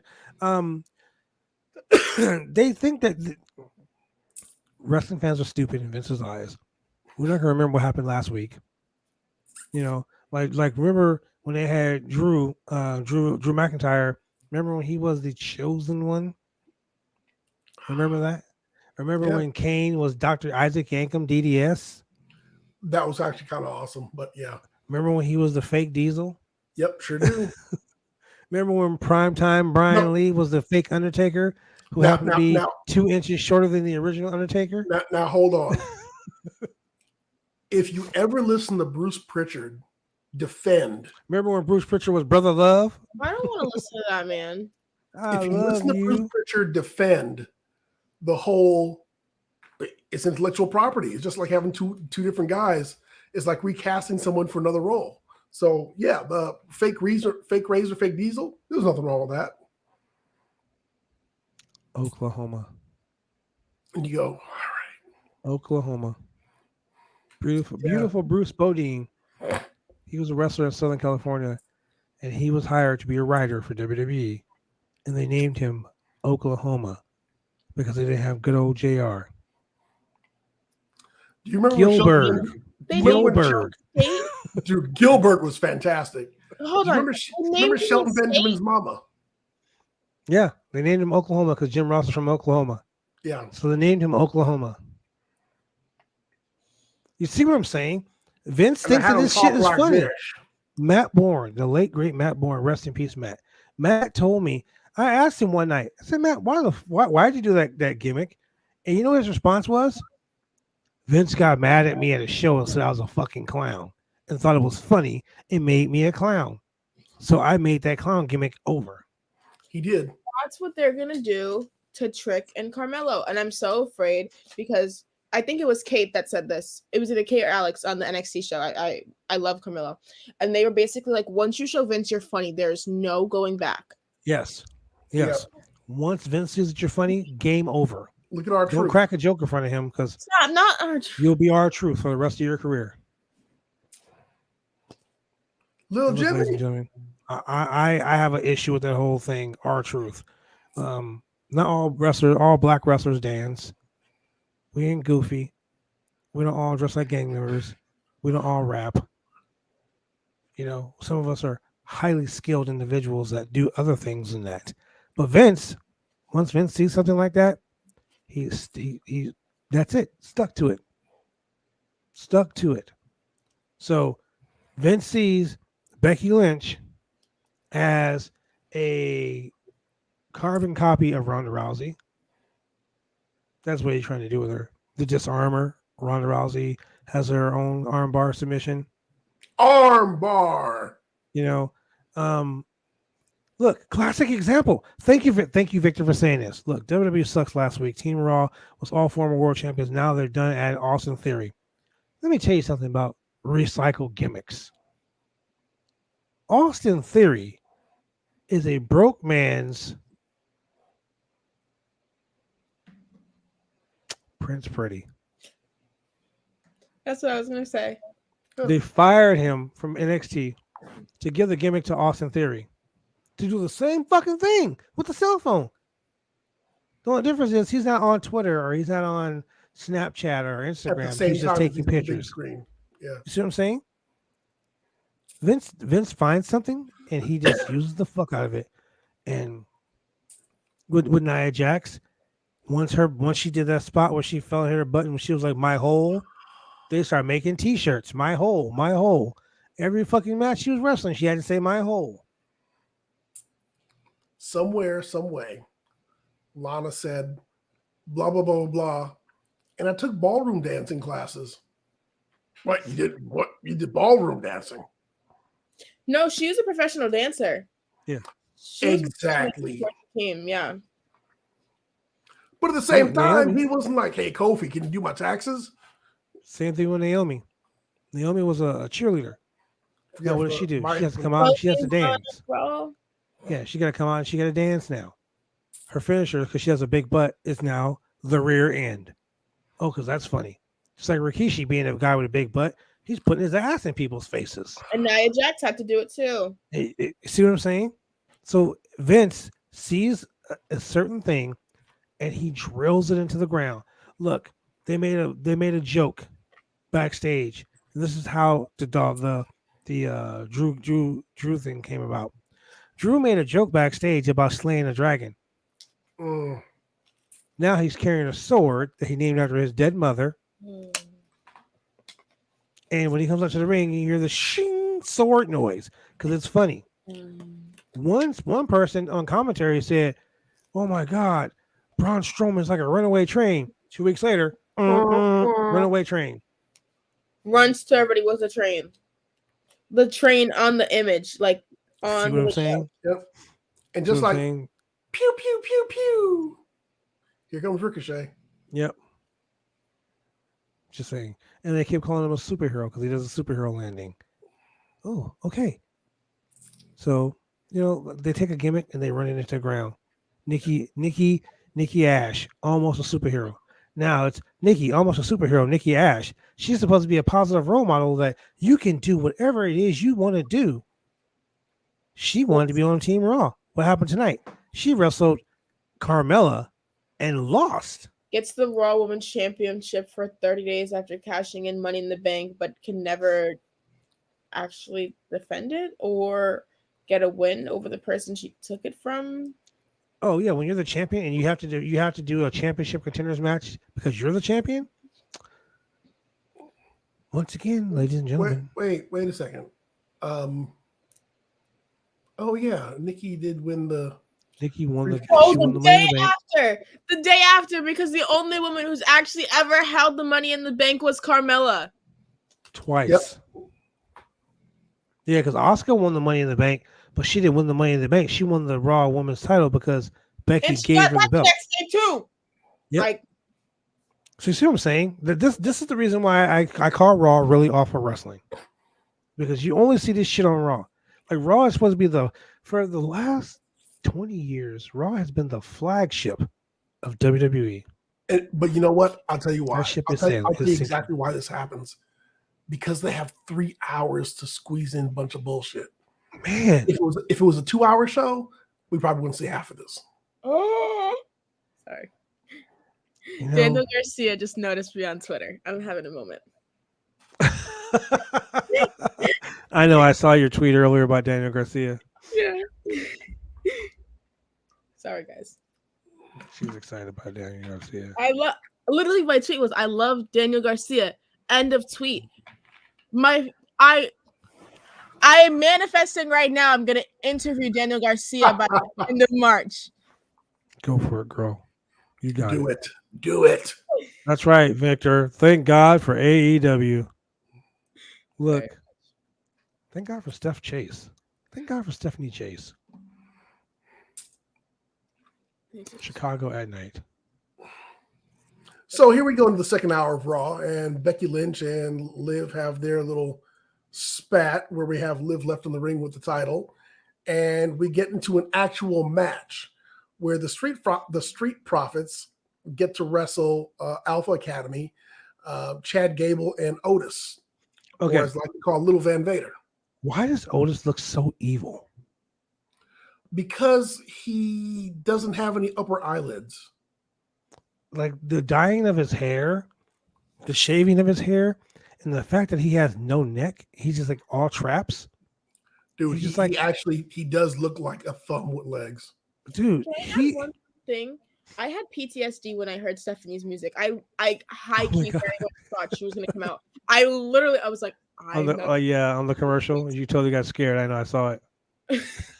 I got scared too. I was like, oh my gosh, she's on the show. Sorry. No, Otis, you're right. No, this is Otis. Oh my God, Otis is like, I don't know, dude. Otis is so huge. They should just go ahead and let him be the monster that he's supposed to be. I'm not going to say Little Van Vader. I'm not saying that Chad Gable hold him back, but they should let Chad Gable.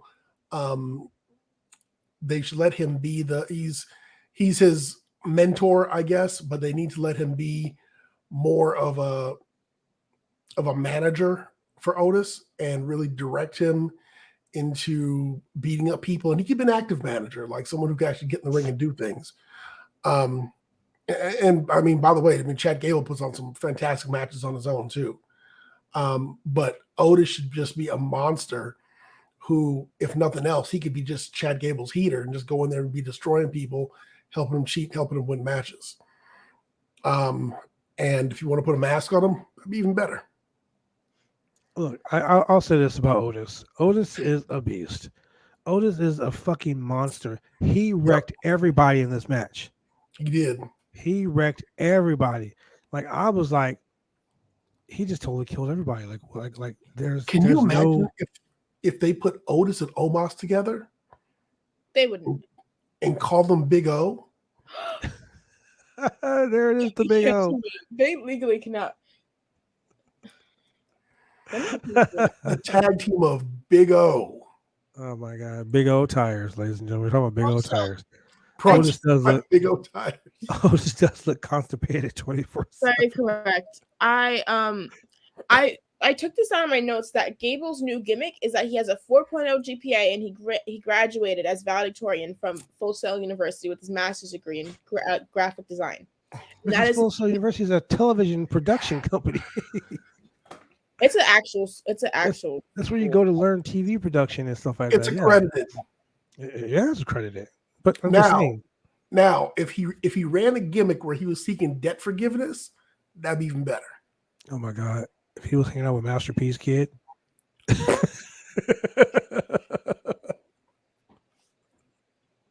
Little Romeo. I was trying to think of a down bad Baron thing, but I don't have one. Like broke Baron. My God. Ladies and gentlemen, we're keeping it funny here on the podcast because this show really sucks. Like, I mean, I could be playing Call of Duty on my Monday nights.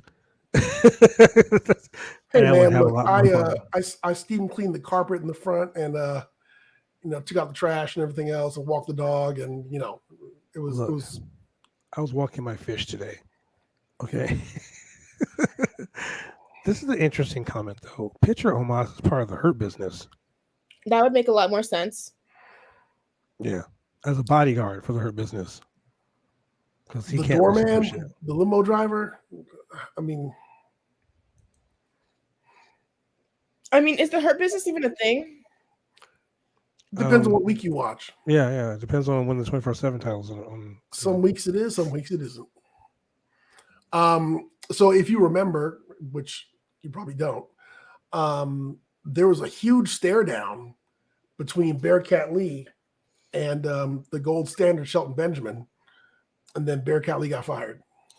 Oh, right. So that'd be that. So I guess we got to wait for MVP to come back full time. Maybe the Hurt Business will come back together for the Rumble, and MVP will be directing them to protect Bobby Lashley, so that he can win the Rumble and be in the main event at Mania. Is he gonna win the Rumble? Who do you guys think is gonna win the Rumble? Now that we're talking about it, I want to know. Well, male and female. I don't think we should try to book the Rumble right now because obviously the WWE is going to book the Rumble 2 week before. All the matches. I don't know. I mean, Omos is going to win the Rumble. No. Vince loves him. No. He's so big. No. He's so big. No. Omos is so big. No. In order for Omos, he's so big. In order for Omos to win the Rumble, he'd have to turn on AJ Styles. Because he's so big. 1,000%. He's already going to turn on AJ Styles. You see the comment they had? He was like, because I run this place. I mean, we run this place. Of course. And Omos was like, bro, what are you talking about? I feel like it's like a Wardlow thing. Like, they're not long-term storytelling it. I feel like they're just, we don't know when we're actually going to do it. So we'll figure it out when we do it. You know what I mean?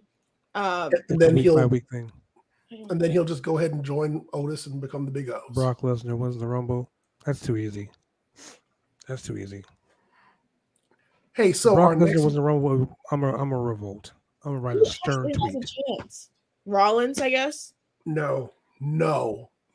He's already the clipboard and the bank holder.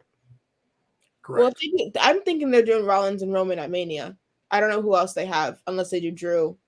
Hey, I do not want a Shield versus Shield main event if I can't have a 3MB versus 3MB main event.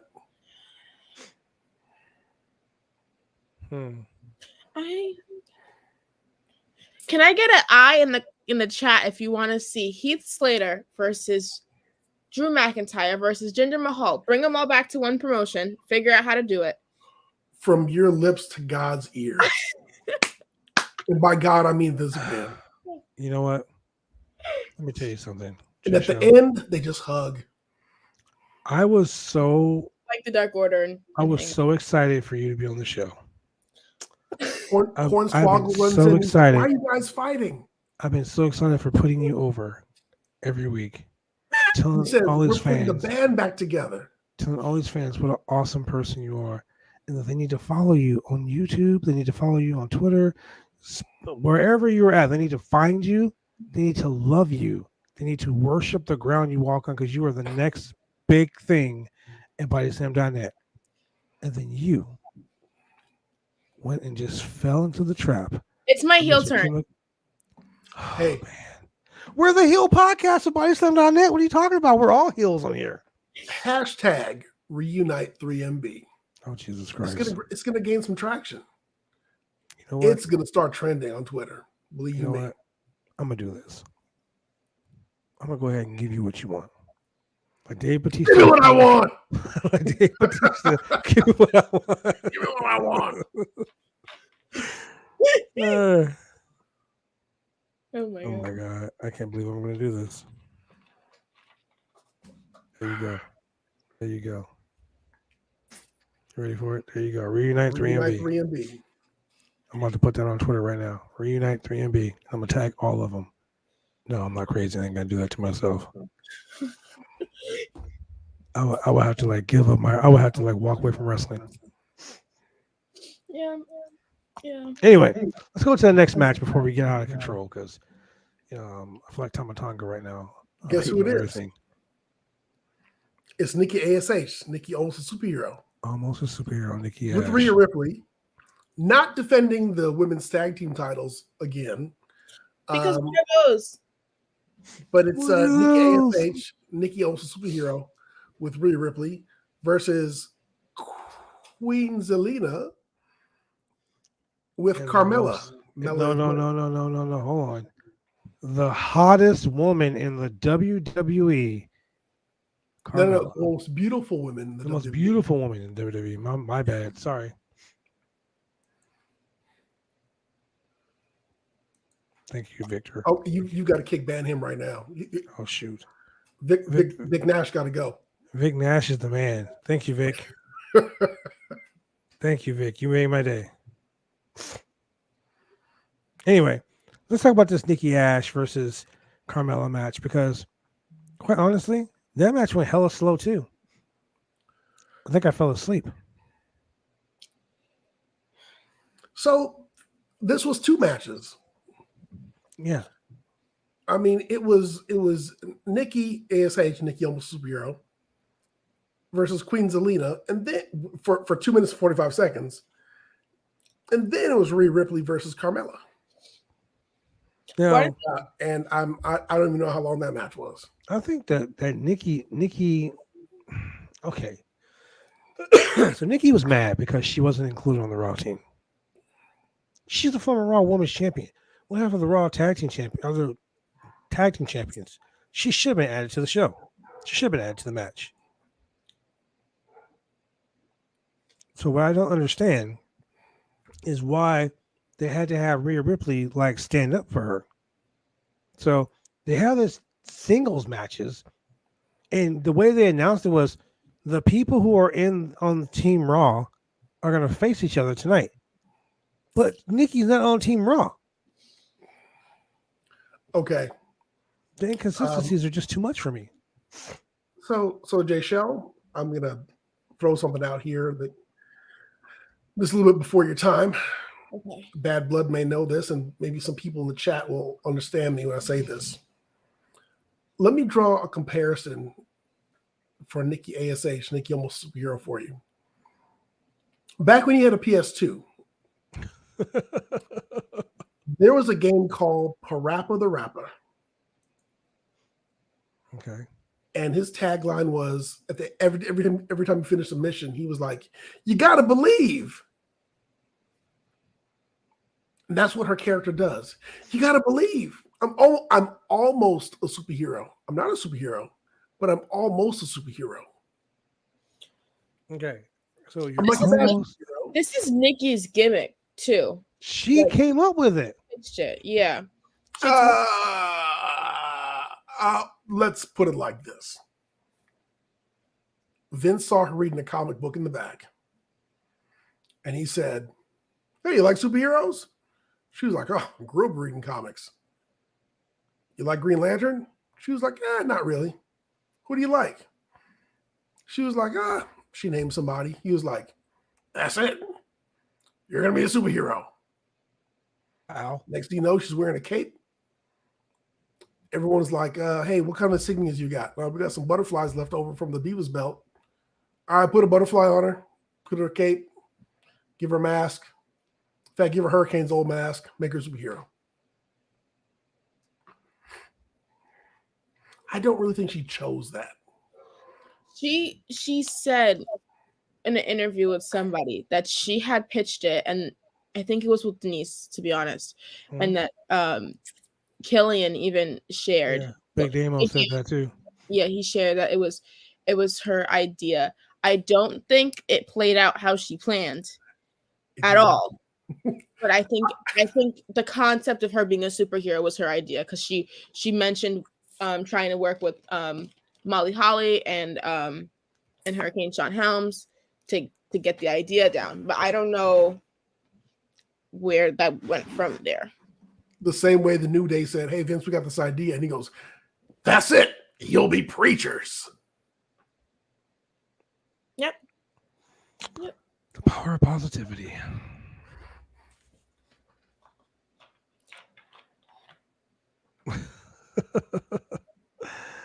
I don't know what to say, I man. don't like this show.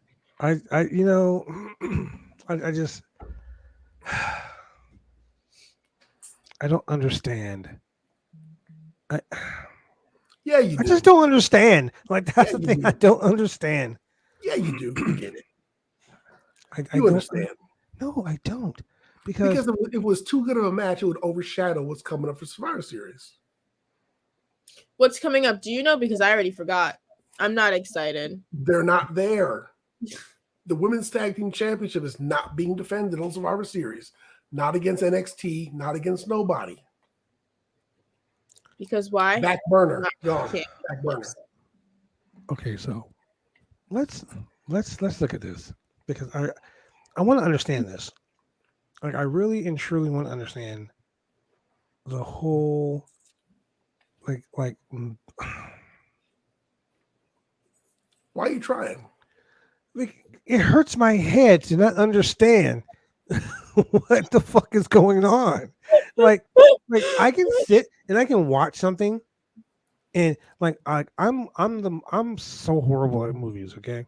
Because my intellectual mind, I watch a movie and I figure out like if I'm watching a show about killers, right? If I'm watching a movie about a Yes. killer, I figure out who the killer is halfway through the movie. Yep. You're investigative. I'm analyzing things because for me, it has to make sense. And every Monday night, None of I it does. sit in front of a TV and I watch 3 hours of the most ludicrous bullshit in the history of bullshit. And then I come on this show with you or with Jaychele, or we have Kate Hensler, or we have, Adam Woods, or, we have Tony DeBurns from time to time. We have this amazing round table, trademarked. We have this amazing round table of people who talk about professional wrestling. And I only have fun on Wednesday and Friday night. You're not having fun right now? I mean, there was one Raw out of the last 52 weeks that I came on this podcast and said that Raw was fucking amazing. And the guys at Wrestle Talk, Ollie Davis and Lukewarm Luke Owen, they review Raw and they give it like 5, 2.25 stars, 3 stars. But then they do an AEW review and they'll say AEW is like, oh man, this show was a 4 stars, 3.25 stars or 4 stars. And then a fan has sent in a super chat and said, how can you rate Raw the same as you rate AEW? And now I understand. AEW has its own set of ratings. The reason why it does is because they can have a shitty show. Their shittiest of shit shows can be a 2 out of 5, and that's a 5-star Monday Night Raw. That's how bad it is. Raw stands for really awful wrestling. But I can't blame the wrestling because the wrestlers on the show, 85% of them are great. So I'm gonna rename Raw. Raw is really awful writing. Because the people writing this shit, get that guy from Scooby Doo back. What's his name? My daughter was just watching the show yesterday. He was married to Sarah Michelle Gellar. The guy's name's gonna come to mind. But get that guy back to right. You know what? As much as I hate to say this, and Victor, I'm gonna hate to say this. Bring fucking Vince Russo back. Bro. It was horrible with Vince Russo, but you knew why it was horrible. Freddie Prinze Jr. That's it. Thank you, Yes. Cheryl. Bring him back to have him right. Bring Bray Wyatt to right. Do something because this is the Titanic. I'm waiting for Leonardo DiCaprio to fucking and that chick. What's her name? Whatever the fuck her name is. I'm waiting for her to stand on the top of the R of the Raw and watch this shit go down like the Titanic. They already did that with Hawk, and he was drunk. Too soon. Too soon. Sorry. But the point I'm making, this show's horrible, man. It's horrible for the sake of being Rose. It's horrible for the sake of being horrible. And Vince doesn't give a shit about what you fans think because he continues to put horrible shit on. Caitlin's he, with a go home show coming along, they have matches that make sense, and they have matches that don't make sense. That show made me want to go home, and I'm at home. I mean, some of these matches, I mean, the way they're written, it makes more sense how Piper Perry ends up with Mandingo than it does how these guys end up doing a match together.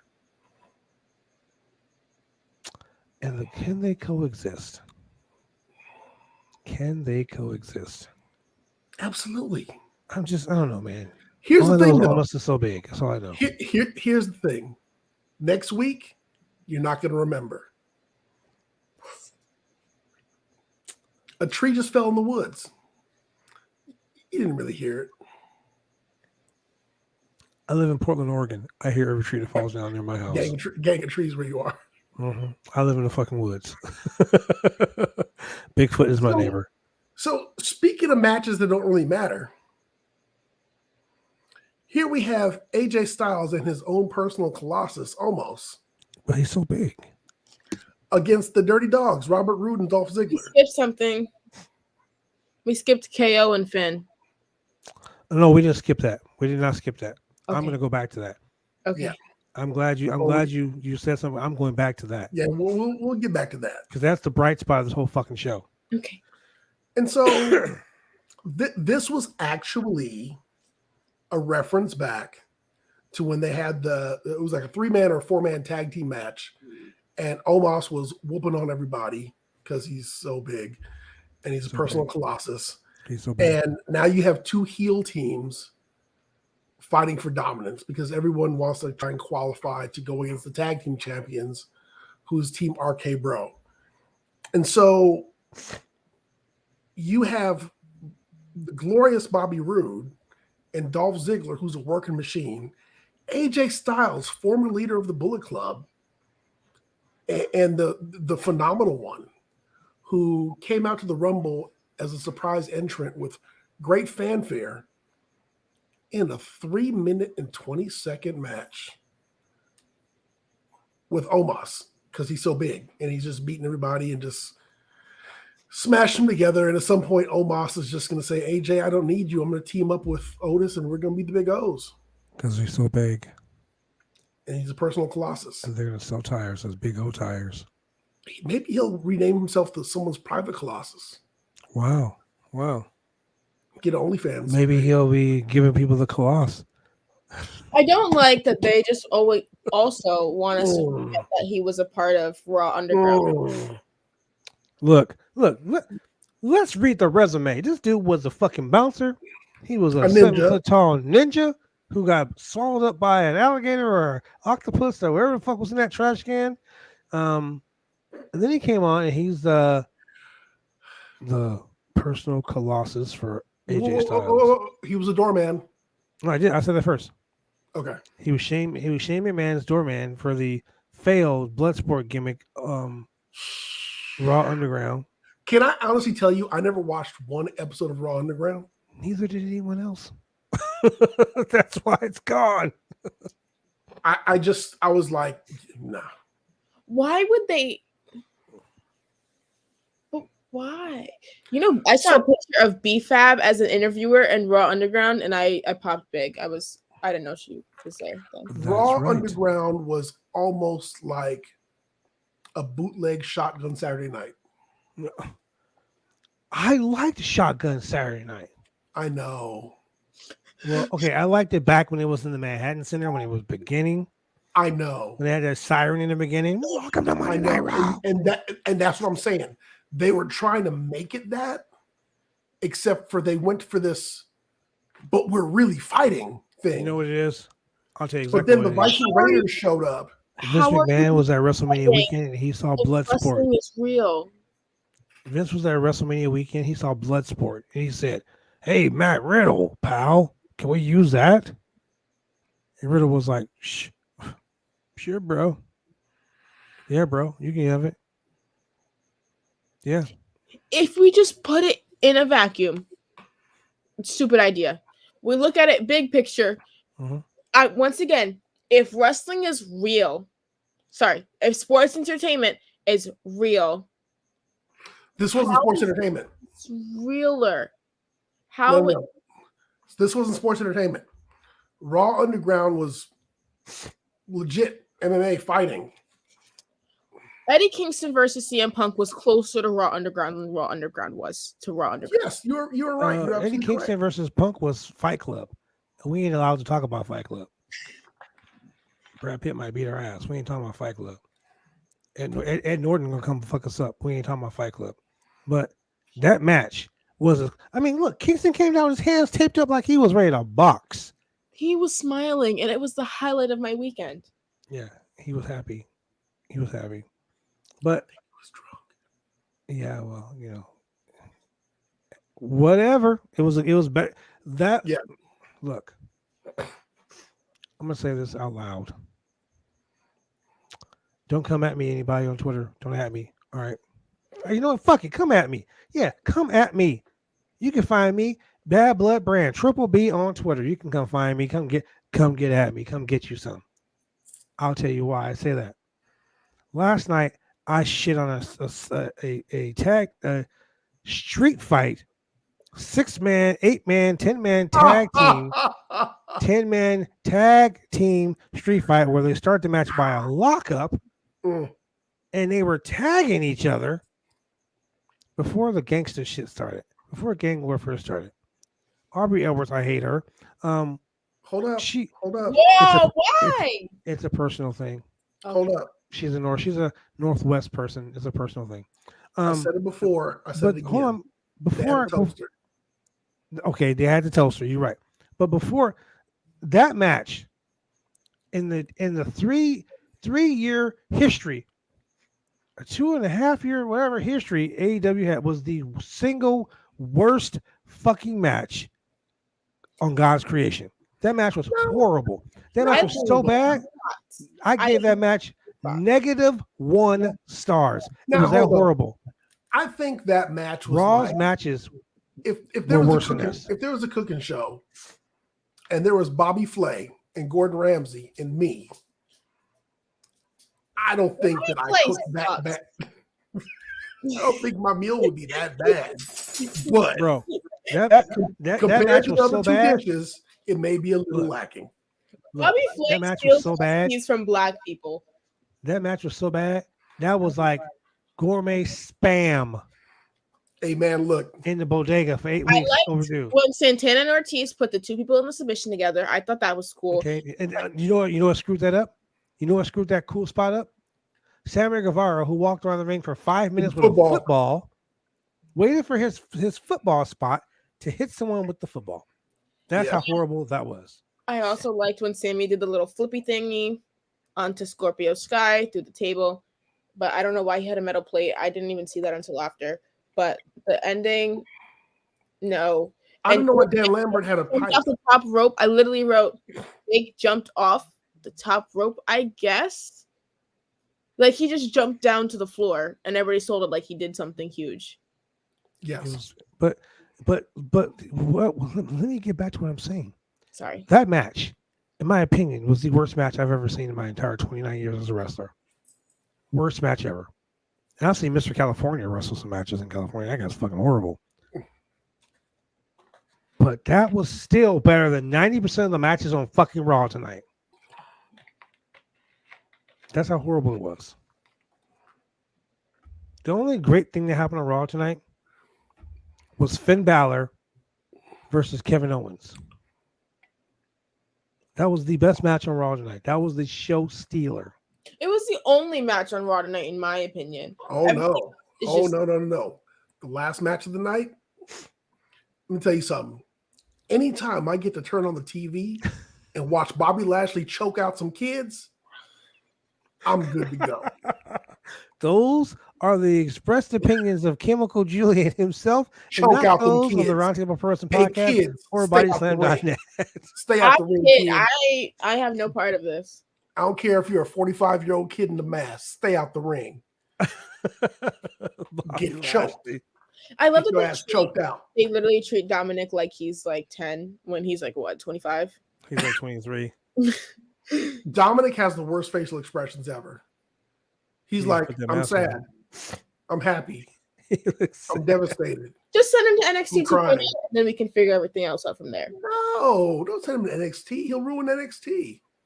I don't think anything can ruin what NXT is right now. I think my NXT God. is ruined. 2.0 is horrible. I like Carmelo. Keep Carmelo there on the main roster. I'm afraid you're gonna release him. Carmelo lost points with me, and Trick Williams lost points with me during that stupid ass match they had with Johnny Gargano in the Halloween haunt thing. When they pull up and they're like, "Oh man, it's like stereotypical black people in the horror movie." Did he say "ooh, ghostesses"? Yes, he did. I was joking. The part where he's seen the kid, he goes, "Ooh, look at this, a scary white kid. Why are you over here?" First and foremost, if you go into a haunted house and there's some random ass kid that's just standing there talking about red rum, okay, ladies and gentlemen, I'm gonna tell you right now, I'm the only black person in a horror movie that won't die, because when the killer is upstairs, I'm not gonna go upstairs. If I hear a noise in my living room and I'm in my podcast room, I'm not gonna go out there and be like, "Hey, where's that noise coming from?" Fuck that. That's how you die in horror movies. And the other thing, I'm not gonna say, "I'll be right back." Weapons. Hey man, I told my kids a long time ago when they were smaller, you come into my room in the middle of the night speaking Latin, I'm gonna choke you out like Bobby Lashley. About Latin of all languages. Choke out them kids. Choke them out. Hey, Choke hey, them kids out. look, I'll tell you something off topic. I never mentioned my kids really in podcasts or anything like that, but look, my daughter was like, I don't know, 5, and she would sleepwalk. Right? So one night, my ex-wife and I, we were laying in bed sleeping, and you know when you can feel someone looking at you? I rolled over and my daughter was staring at me, and I almost punched her in the face. It was that scary. I was like, what the? If I bring my daughter into the room right now, she'll be like, "Dad, you almost beat me up when I was 5. You damn right I did. I was Bobby Lashley at your 5 when you were 5. Oh my God. Stay out the ring, kids. Hey, just saying. But anyway, going back to Raw. The main event, yeah, Bobby Lashley beat up on Rey Mysterio. Cheryl said her son did that all the time. Cheryl, I don't understand why you're not in jail. Because if my son did that all the time, somebody would have got their ass. I gotta go. No, you know what I think about all the time is I used to be like very nauseous and like throw up in the middle of the night when I was little, and I used to walk into my mom's room and just stand there and just say, "Mom, I threw up," and just make that But little you made a noise. noise. But you made a noise. My daughter would just stand there like she was fucking the chick from The Omen, you know? Like I was like, The grunge with the I hair. was waiting for her to like just start rocking back and forth like this. Talking about red rum, red rum. She would have got fucking throat punched. Nope. Oh man. I'm saying, ladies and gentlemen, we're not about violence. We're not about violence with kids. Bobby Lashley is Unless though. you're Bobby Lashley. Or as your boy Victor right here calls him, his name is Bobby Smashley. Put some respect on that name. Put some respect on it. Put some respect on it. Speaking of putting some respect on it, ladies and gentlemen, thank you for respectfully joining us here on the Roundtable Pro Wrestling Podcast as we tried to break down the bullshit that was Monday Night Raw tonight. We The enjoyed Go your Home Show, company. the Survivor Series. Yeah. That show made me want to go home, and I'm at my Go house. home. It's a goddamn shame. Tune in Wednesday night when we talk about real wrestling. AEW Dynamite, live from Virginia, the home of the new AEW World Champion, Cowboy shit himself. Adam And Page. guess what else? What? We get a match for the TNT title That's right. between the champion, Sammy Guevara, and one of my favorites, fresh through the forbidden door, straight from the closed door of Ring of Honor, right through the open forbidden door, Mr. Jay Lethal himself. I don't know. We were talking about this last night on the podcast, and it brought a story up to me. I was in Florida for WrestleMania week a couple years ago in Orlando, and I'm in this bar with the Young Bucks, and we're talking, and this guy comes in, and he's wearing his hat. It's one of those old painter's hats, like kind of square, And he walks in, he sits down at the table with us, and he's got glasses on and shit, and we're watching a wrestling show. This is the show that I wrestled Alex, John Silver. I didn't know it was John Silver. Johnny Hungy. Yeah, Johnny Hungy. Budge. Budge is Adam Cole. The Budge. So the guy sits down next to me. He's like, brother, you know what, brother? I watched your match tonight, brother. And he was just going off. He was just giving me the whole vibe. You got this heel thing down real good, brother. You did real great, brother. And after like 15 minutes of this guy talking, he takes off his hat, and it's fucking Jay Lethal. He was doing Black Machismo. Had me going for like 20 minutes. I'm so excited to see Black Machismo. No, screw that. I'm so excited to see Jay Lethal in AEW. And debuting and challenging Sammy Guevara. It's going to be a hot match. I'm not excited. You're not excited for Jay Lethal? How can you not be excited for Jay Lethal? Because I thought Tony Khan was better than that. Is that who? I thought Tony Khan was better than that. Oh, I gotcha. Yeah. I know exactly what you're talking about. Well, he addressed that as well. But in closing, ladies and gentlemen, I would like to wait. The WWE is so bad. Why is it the Usos were only ones from SmackDown to invade Raw tonight? That is true. Because they don't care. Just saying.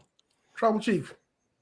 The Tribal Chief. Look, so speaking of Tribal Chiefs, tell us, my friend, Julian, the one and the only, where can these amazing people who watch this podcast week after week, where can they find us on TV? Ladies and gentlemen, if you are in the Portland, Oregon area, every Monday night at 10 p.m., you can watch this podcast on Channel 22 Xfinity TV and Channel 8002 CenturyLink TV. On Tuesdays, you can catch us at 9:30 p.m. on Channel 23 Xfinity TV and Channel 8003 CenturyLink TV. And if you still haven't had a chance to catch us on Wednesday, on YouTube, on Spotify, on Google Podcasts, on Amazon, wherever you catch your favorite podcasts, you can catch us on Channel 11 Xfinity TV and CenturyLink TV. Man, oh man. Jaychele, where can they find you? Where can they find you on the Twitter machine? You can find me on Twitter at Jaychele Nicole. It's right here, JayCheleNicole. It's almost like you forgot to spell her name for a second. It's hard. It's my first name, my middle name put together, and then it gets really hard for my brain, especially after I had to watch a bunch of hours of brain mush. That's what we're gonna call it, brain mush. Brain mush. That's what it feels like. And it's like 1 o'clock for her. It is 1 o'clock. Yeah. And you guys can check out bodyslam.net. I'm writing a lot over there, breaking some news. I broke my first exclusive yesterday. What was the exclusive? Hello. I revealed the faces, the identities behind the people who were dressed up in the army gear for the Lucha Bros entrance. So I have that scoop if you're interested. And who were they? Where can they find the scoop? Tell us. I want to know. You can go to bodyslam.net and it's on the featured page. So wait. Are you saying that they can go to bodyslam.net? You talking about this one right here? Yeah. www.bodyslam.net. Ladies and gentlemen, www.bodyslam.net for all your wrestling news needs, spoilers, breaking news by this young lady right here. Breaking news, man. Breaking necks, cashing checks. The heel of bodyslam.net right there. That is right. She is the numero uno heel of bodyslam.net. Man, she's coming for our jobs, Julian. She is coming for our jobs. How long have you been writing for the website? How long have you been a writer of professional wrestling? We're in my second week. And how many stories have you written in those 2 weeks? 50. 50. Wait. Hold on. You wrote more stories than Hikaru Shida had wins? I think Nyla hit 50 wins tomorrow. I think I need to hit you with a trophy. What are you, an English We need major to or start something? feuding. wait. I gotta get Bobby Lashley to do that because I don't hit kids. I'm actually a teacher's assistant. That's my day job is I'm a teacher's assistant for Okay. eighth She's pretty graders. smart. She's pretty smart. I'm proud of her though. I'm proud. I'm proud of you. I'm gonna adopt you. Good job.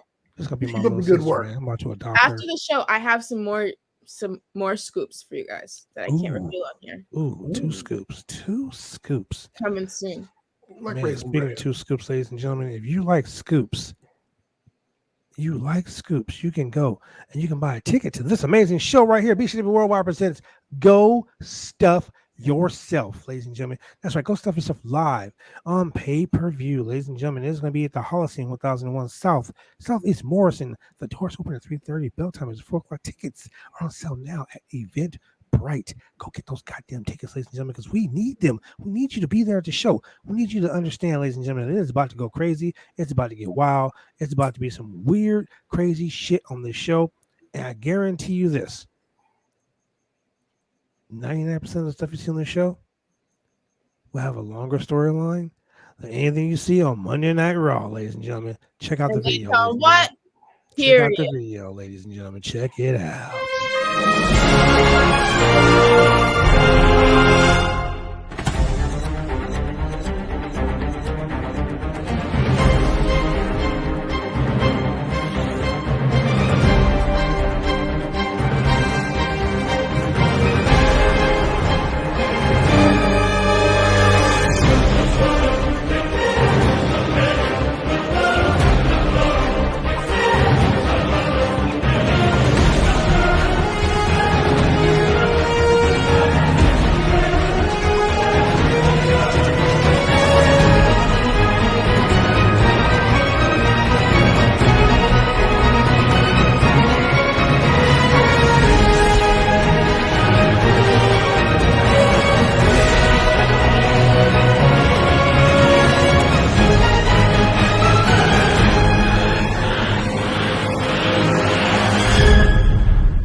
That's right, ladies and gentlemen. Go stuff yourself. 2 days after Thanksgiving. It's going down. And with that being said, ladies and gentlemen, thank you for joining us here on the Roundtable Pro Wrestling Podcast for your girl, Jaychele, the hardest working woman on BodySlam.net. And this guy sending me tweets talking about 3MB reunion. I just saw that. Chemical Julian. And your boy, the franchise here. Ladies and gentlemen, join us Wednesday night as we talk about real professional wrestling, AEW Dynamite. We will see you then. Peace out, ladies and gentlemen. Bye.